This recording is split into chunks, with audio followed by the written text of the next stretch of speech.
Magluto tayo ngayon guys ng ginataang shell. Ayan.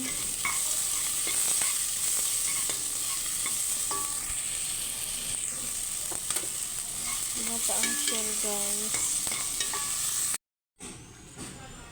Ginataang shell na may ano to guys, kalabasa and sitaw, then malunggay. Mamaya ko na ilagay yung ating shell kasi napakuluan ko na yan. Kaya ito muna yung ating lulutuin. Lagay ko na yung ating shell guys.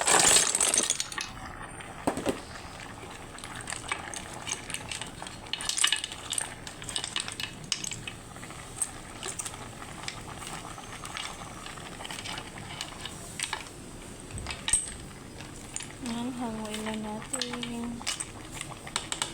Tapos ilagay na natin yung ating gata.